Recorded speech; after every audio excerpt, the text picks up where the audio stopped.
হয়, নাগালেণ্ডৰ হৰ্ণবিল টিভিৰ যি স্থানীয় যি সাংবাদিক দীপ শইকীয়া আচলতে মৰিনী বাসগৃহত উপস্থিত আছোঁ আৰু কালি সন্ধিয়া ভাগত এক দুৰ্ঘটনা সংঘটিত হৈছিল।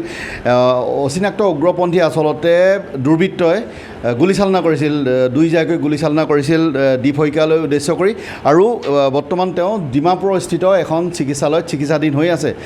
বৰ্তমানেও কিন্তু তেওঁৰ জটিলতা কিছু দেখা গৈছে, যদিও তেওঁ বিপদমুক্ত বুলি ইতিমধ্যে চিকিৎসকে জনাইছে। আৰু মই বৰ্তমান উপস্থিত আছোঁ দীপ শইকীয়াৰ বাসগৃহত, তেওঁলোকৰ মাক দেউতাকৰ ওচৰত উপস্থিত আছোঁ। দীপ শইকীয়া যিহেতু বহুত বছৰৰ পৰাই সাংবাদিক জগতৰ লগত জড়িত, তেওঁ নাগালেণ্ডৰ লগতে অসমৰ কেইবাটাও প্ৰতিষ্ঠানত তেওঁ সাংবাদিকতা কৰি আহিছিল। কালি ঘটনাটো অনাকাংক্ষিত যিটো ঘটনা, কি ক'ব আপুনি সেইটো সন্দৰ্ভত? আমি ঘটনাটোতো 4:30টাতে হ'ল। মণিপুৰৰ সেনাপতি জিলাৰ ওচৰত সেই মণিপুৰত নিউজ কৰি আহিছিলে। নিউজ কৰি আহি মানে পাচাপ কৰিবলৈ নামিছিলে পাহাৰৰ কিনাৰত। তেতিয়া ঘটনাটো হৈছিলে 4:30টাতে। আমি গম পাইছোঁ 9টা বজাত। কিয় তাৰমানে কি আমাক কোৱা নাছিলে, আমাক ঘটনাটো হৈছিলে কোৱা নাই, চিন্তা কৰোঁ বুলি। তাৰপিছত মোৰ সৰু ল'ৰাটোৱে ফোন কৰিলে, বোলে এনেকুৱা হৈছে দাদা, 2টা গুলি লাগিছে। তাৰপিছত আমি তালৈ ফোন কৰিলোঁ। প্ৰথমতে ধৰা নাছিলে, দ্বিতীয়বাৰ ধৰিলে। ধৰাৰ পিছত তাৰ মাতটো ইমান মানে সুবিধাজনক পোৱা নাই, আগৰ যিটো মাত সেইটো মাত পোৱা নাই। বোলে তেতিয়া ক'লে আৰু বোলে নাই, মই এনেকৈ 2 ঠাইত লাগিছে, এতিয়া কি হৈ আছে ক'ব নোৱাৰোঁ, গুলি সোমাই আছে নে নাই ক'ব নোৱাৰোঁ। তাৰপিছত আৰু থাকিলে, থকাৰ পিছত আকৌ ৰাতিপুৱা সি নিজেই ফোন কৰিছে, মানে হেৰি মাতে আৰু তাৰমানে তাৰ আচল মাত থকাথকি মাতে। বোলে এক্সৰে কৰিছিলে, মোৰ ইয়াত এটা বাহুৰ তলেদি গুলি সোমাই আছে, এটা ভৰিত সোমাই আছে।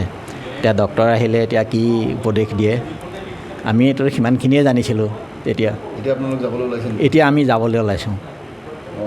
আপোনালোকে খবৰটো হঠাৎ পাইছোঁ, তাৰমানে 4:30টাতে হ'ল যেনো আমি 9টা বজাত গম পাইছোঁ। কাৰণ মই নামঘৰত আছিলোঁ, টিভিও খোলা নাই বা মোবাইলো চোৱা নাই, গতিকে আমিতো খবৰটো পোৱা নাছিলোঁ। এতিয়া খবৰটো পোৱাৰ পিছত আৰু মানে সৰু ল'ৰাটোৱে কোৱাৰ পিছতহে আমি গম পাইছোঁ। তেতিয়াহে আমি তেওঁৰ লগত যোগাযোগ কৰিছোঁ। হয়, ধন্যবাদ। আচলতে আমি এটা কথা অৱগত হৈছোঁ যে সেনাপতি জিলাৰ যি লাই অঞ্চল, আচলতে এক বাতৰি সংগ্ৰহৰ উদ্দেশ্যে গৈছিল হৰ্ণবিল টিভিৰ সাংবাদিক দীপ শইকীয়া, যুৱ সাংবাদিকজন। আৰু এই লাই অঞ্চলতে তেওঁক উদ্দেশ্য কৰি গুলীবৰ্ষণ কৰিছিল নগা দুষ্কৃতিকাৰীয়ে। মোৰ লগত মাতৃ আছে, কি ক'ব আপুনি সমগ্ৰ ঘটনাটোত? ঘটনাটো কি ক'ম আৰু, মই নিৰাপত্তা বিচাৰোঁ। কাৰণ নিৰাপত্তা নহ'লেতো সাংবাদিক সকলো, মোৰ ল'ৰাটো বুলি নহয়, সকলোকে লাগে। গতিকে নিৰাপত্তা নোহোৱাকৈ যদি আমাৰ ল'ৰাটোক মই তেনেকৈতো এৰি দিব নোৱাৰোঁ। আজি সেইটো হৈছে, কালি বা আকৌ কি হ'ব। গতিকে তেওঁ শত্ৰু আছে নেকি, হয়তো সেই ভাবিছোঁ। মানে শত্ৰুতা নাথাকিলেনো তেনেকৈ কেনেকৈ হ'ব, হয়তো আছে চাগে। গতিকে তেওঁক নিৰাপত্তা দিব লাগে।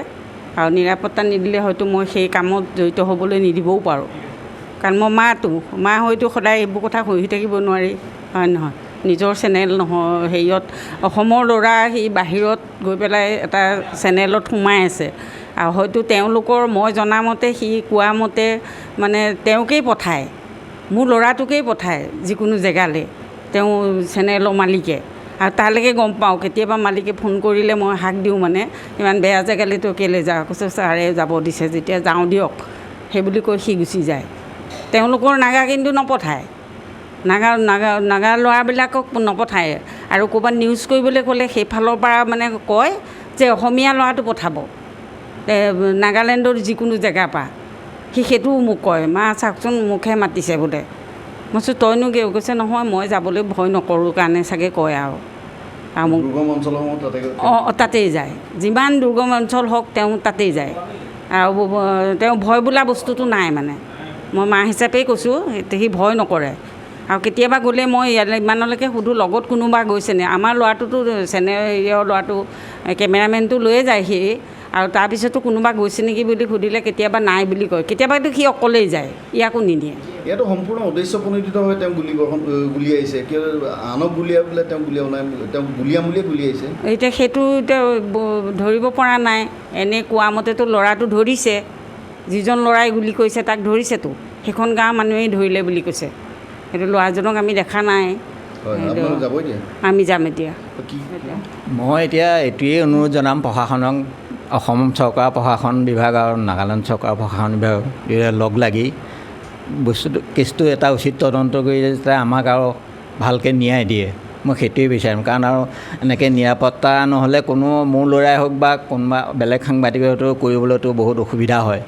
গতিকে মই আৰু নিৰাপত্তা বিচাৰোঁ, তাৰমানে চৰকাৰলৈ মই এয়াই অনুৰোধ জনাইছোঁ। হয়, ধন্যবাদ। আচলতে সাংবাদিক যি নিগ্ৰহৰ ঘটনা দেশত দিনক দিনে বৃদ্ধি পাইছে আৰু যথেষ্ট আতংকত ভুগি আছে পৰিয়ালবৰ্গ, কিয়নো দিন দুপৰতে সম্পূৰ্ণ উদ্দেশ্য প্ৰণোদিতভাৱে এইজন যুৱ সাংবাদিক যি দীপ শইকীয়ালৈ লক্ষ্য কৰি গুলীবৰ্ষণ কৰিছে নগা দুষ্কৃতিকাৰীয়ে। আচলতে তাতে আতংকিত হৈ পৰিছে আৰু তীব্ৰ উত্তেজনা বিৰাজ কৰিছে সাংবাদিক মহলৰ মাজত। কালি যিটো ঘটনা ঘটিছে, যিহেতু অসমীয়াৰ এজন সাংবাদিক, যিজন সাংবাদিকে তেওঁ নিজৰ কৰ্মসূত্ৰে, যি সাংবাদিকতাৰ তেওঁৰ কৰ্মসূত্ৰে তেখেতে নাগালেণ্ডত কাম কৰি আছিলে আৰু কাম কৰি থকা দেখিব পাইছে তেখেতক নগা কিছু দুৰ্বৃত্তই তেখেতক গুলী চালনা কৰা এই ঘটনাটো আমি মানি ল'ব পৰা নাই। আৰু এই ঘটনাটো ক'বলৈ গ'লে গণতন্ত্ৰৰ আমাৰ অসমৰ ৰাইজৰ বাবে এক ভাবুকি যেন কঢ়িয়াই আনিছে। সেই কথাটো কিন্তু আপোনালোকৰ সৈতে স্পষ্টভাৱে আমি অসম চৰকাৰক ক'ব বিচাৰিছোঁ। আৰু চাওক, কালি যিটো ঘটনা ঘটিছে, সেই ব্যক্তিজনক বা সেই সাংবাদিকজনক আমি দেখিছিলোঁ কেইদিনমানৰ আগতে যি নাগালেণ্ডৰ উপ মুখ্যমন্ত্ৰীজনে তেখেতক বেয়া ব্যৱহাৰ কৰা, ৰাজহুৱাভাৱে বেয়া ব্যৱহাৰ কৰা আমি দেখিব পোৱা গৈছিলে। কিন্তু সেই ঘটনা নাযাওঁতেই নাগালেণ্ডৰ কিছু দুৰ্বৃত্তই সেই ব্যক্তিজনক গুলীচালনা কৰিলে। এই কথাটো একে ভাবিব নোৱাৰা বা একে চিন্তনীয় বিষয় হৈ পৰিছে। সেইবাবে আমি অসম চৰকাৰক এই কথাটো স্পষ্টভাৱে ক'ব বিচাৰিছোঁ, এই বিষয়টো এক তদন্ত হ'ব লাগে।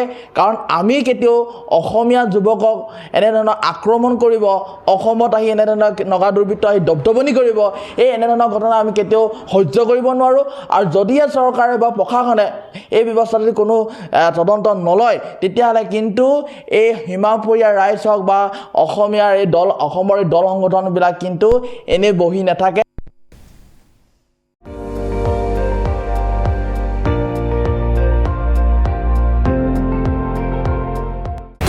আপুনি চাই আছে ND24, সৰ্বশ্ৰেষ্ঠ নহয়, সৰ্বোত্তমৰ দৌৰ।